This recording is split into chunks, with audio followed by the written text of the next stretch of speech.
my name's Evelyn Smith. I'm the Director of Midwifery here in Letterkenny University Hospital. I want to congratulate you on your pregnancy, and I'm delighted that you've chosen Letterkenny to have your baby. This is a virtual tour of the unit, and we'll show you some of the services and the personnel that you will meet while you're here. Hello, my name is Geraldine Hanley. I'm one of the clinical midwife managers here in Letterkenny Maternity Unit. Congratulations on your pregnancy, and we are delighted to be able to show you around our unit and what it has to offer. If you present to Letterkenny Hospital during the daytime, the main entrance is the access route from 8 AM in the morning until 10 PM at night. The door will be locked at 10 PM at night, and the entrance to the hospital then, including the maternity unit, will be via the emergency department. When you arrive at the main entrance of the hospital, maternity is located on floor B or level 1 if using the lift. When you arrive at floor B at the maternity unit door, please use the buzzer. The doors will automatically be opened from inside the unit. When you arrive inside the maternity unit, please make your way down towards the reception desk.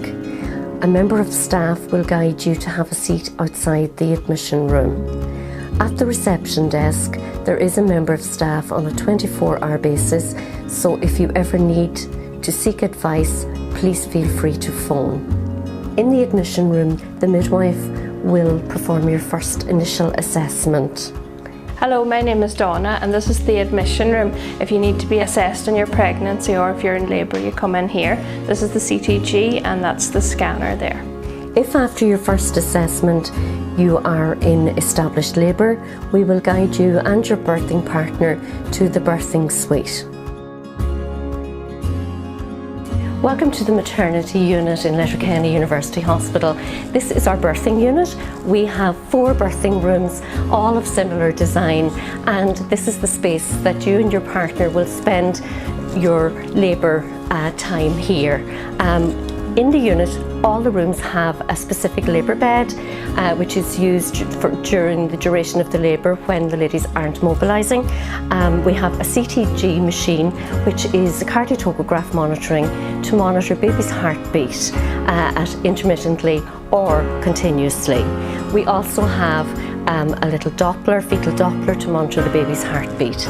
In the room, we also have a very important piece of equipment called a resuscitaire, and this equipment is used should your baby need any assistance after the birth. We promote a natural approach to labour and birth, so the midwife caring for you will encourage you and assist you to use different positions for birthing, leaning forward positions, including the use of the birthing ball. We also encourage breathing and relaxation techniques and hypnobirthing techniques. Should you need anything stronger for pain relief, the midwife will discuss your options with you. We have available gas and air, known as Entonox, or pethidine, or an epidural service. Should a caesarean section be deemed necessary by medical staff at any stage, then your midwife will transfer you to theatre. Approximately 1 hour after birth, you will be transferred to the postnatal ward with your baby. You will remain in the postnatal ward for 1 to 3 days. In the postnatal ward, a midwife will help you care for your baby. At Letterkenny Maternity Unit, we promote, support and protect breastfeeding. Should your baby need any additional care, we have the facility of the neonatal unit on the maternity floor. Hello, my name is Amanda. Welcome to the neonatal unit. You are here because your baby has been born early or because they are a little bit unwell after birth. When you come into the unit, everybody is asked to wash their hands. Hi, my name is Reshmi. When your baby comes into the neonatal unit, if the baby is sick or premature, will be kept in an incubator and connected to a monitor for the monitoring purpose. When your GP confirms your pregnancy, they will refer you to the hospital. You will have a dating scan here in fetal assessment. Hello, my name is Geraldine. I'm one of the clinical midwife specialists for fetal assessment. This is our waiting area here up in floor B, the gynae ward, and I'm just going to bring you in now and show you one of the scan rooms. So this is Tina, one of our clinical midwife specialists as well, and this is our scan room. Following your fetal assessment scan, you will be referred to the antenatal clinic for your booking visit. Your antenatal classes will be discussed with you at your booking visit and booked accordingly. Having a baby is a very exciting time and is also a very big life-changing event. The Antenatal Education Department at Letterkenny Maternity Unit offer a wide range of antenatal education classes, including hypnobirthing techniques. These classes help to empower parents to make informed decisions based on the best available evidence, and we are privileged to be part of your pregnancy birthing journey. At Letterkenny Maternity Unit, we work as part of a multidisciplinary team. Hello, I'm Dr. Matt McKernan, consultant obstetrician here. Congratulations on your pregnancy, and we hope you have a great experience while you're with the team. Other services available to you include specialist diabetic services for pregnancy, bereavement services, perinatal mental health services, and lactation services. We hope you enjoyed our virtual tour of the maternity unit. Enjoy your pregnancy, and we look forward to seeing you.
COVID-19 or coronavirus is here, so it's important to have the correct information at hand, like knowing the symptoms, a high temperature, a cough, shortness of breath or breathing difficulties. If you have symptoms, self-isolate to protect others and phone your GP.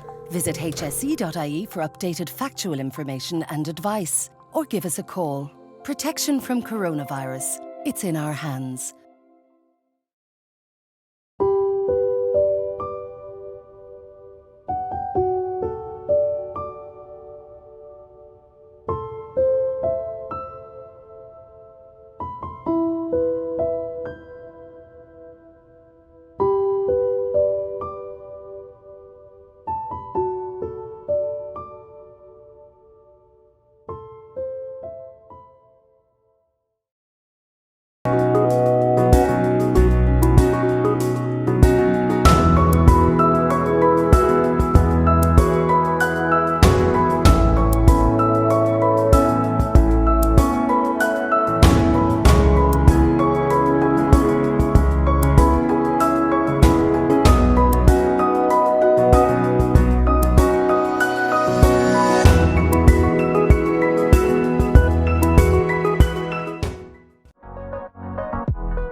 Gestational diabetes is one of the most common health problems that can happen during pregnancy. It affects as many as 12% of pregnancies in Ireland and can lead to serious problems for both mum and baby. Certain women are at higher risk of developing gestational diabetes. For example, if you are overweight, if you have a family member with diabetes, if you had gestational diabetes in a previous pregnancy, or depending on your ethnic background. If you are at risk, you will receive a blood test for gestational diabetes between 24 and 28 weeks of pregnancy. If you are diagnosed, there are day-to-day changes you can make to stay healthy. How much exercise you get and what kind of food you eat can have important effects on your health and your baby's health. But what happens when you have gestational diabetes, and how can diet and exercise help? Food and drinks are broken down in your digestive system. The sugar they contain is absorbed into your bloodstream.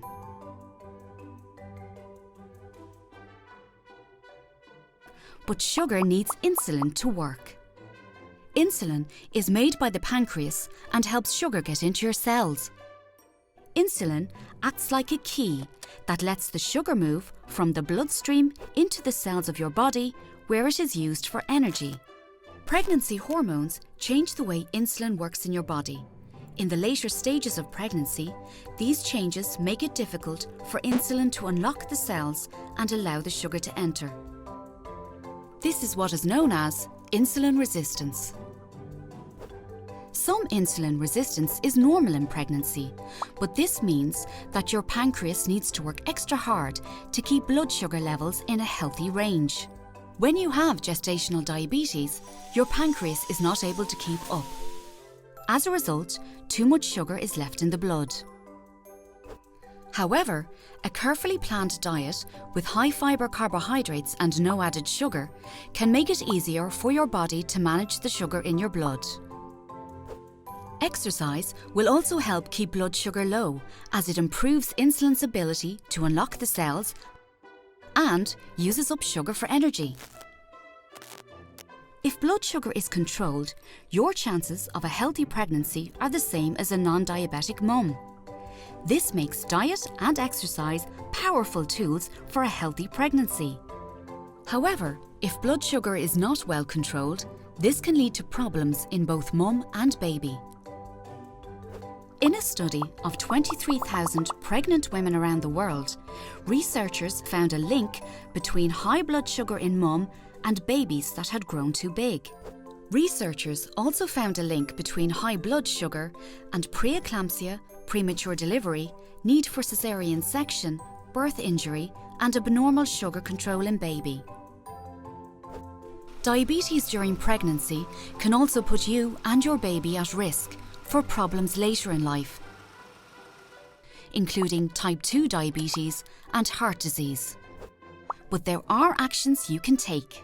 Changes in diet and exercise, combined with close monitoring, can successfully manage blood sugar in 7 out of 10 pregnancies. So no better time to start than now. To learn more about Irish research on maternal and newborn health, you can visit the HRB Mother and Baby Clinical Trial Network's website.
is Sinead Thompson and I'm a community midwife at the National Maternity Hospital.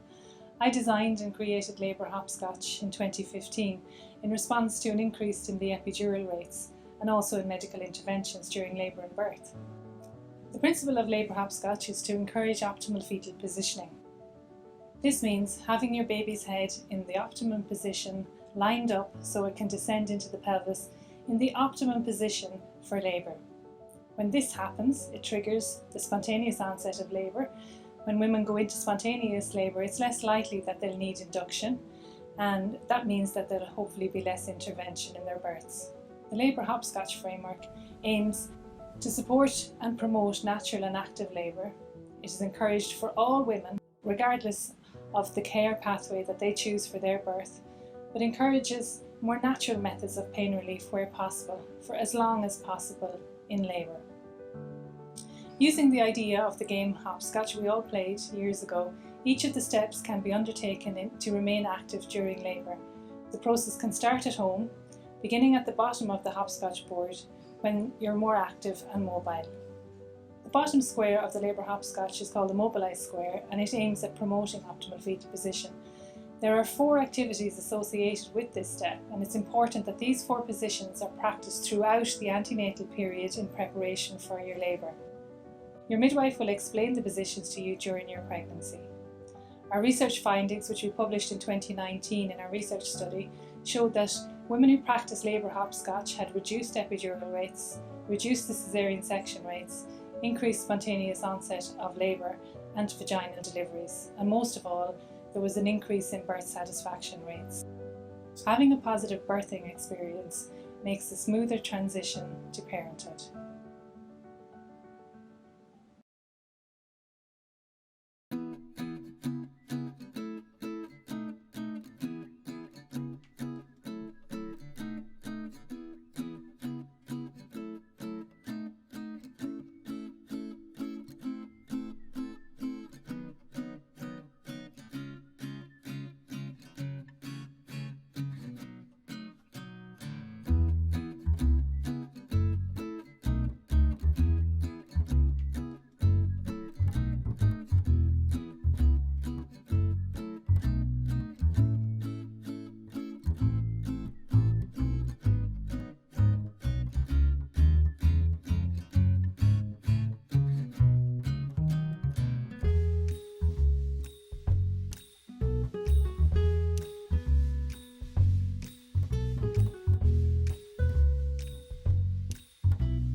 Nature has been researching your milk for hundreds of millions of years.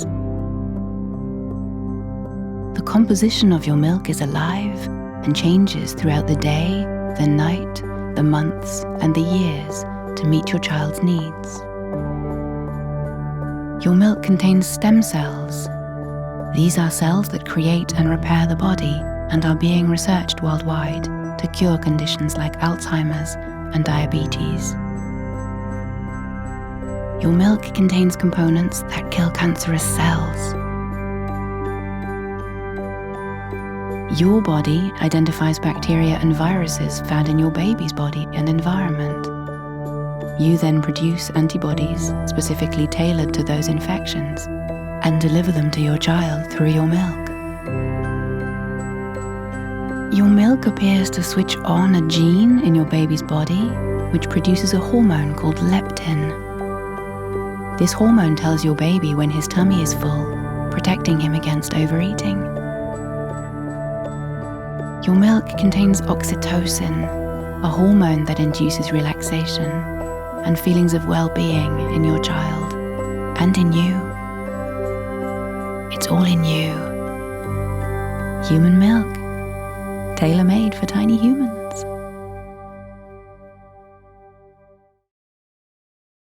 Changing your newborn's nappy is one of those things you'll be doing 7 or 8 times a day, so it's best to be organised from the start. Make sure you have everything you need ready and close to hand. Place your baby on a clean, soft, flat surface.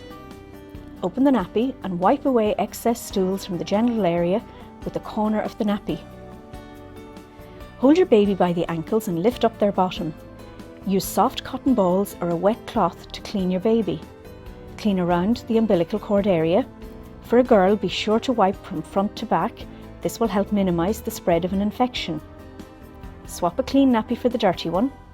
Use the tabs to see which way goes up. Avoid covering the umbilical cord as this can cause irritation. For a boy, keep his penis pointed down. Fasten the nappy at both sides with the tapes, making sure it's snug, but not so tight that it pinches the skin. Retape the soiled nappy around the contents, put it in a plastic bag and discard it in the bin. Dress your baby and wash your hands thoroughly. Babies wet their nappies several times a day. The number of wet nappies is a helpful sign of how much fluid the baby is taking in. Generally, a baby should have 5 to 6 wet nappies each day. This is a good indication that they're getting enough milk.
water in first. You add your hot, you just check it with your elbow.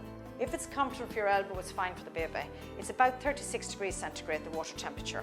You put your hand underneath the baby's head like that. You just took the baby under your elbow resting on your hip. Now I'm holding the baby in the same position and I'm going to wash the baby's hair.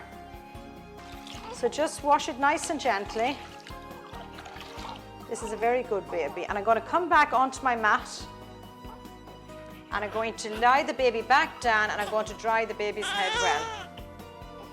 Babies lose a lot of heat from their heads, so make sure that you dry the baby's head very well.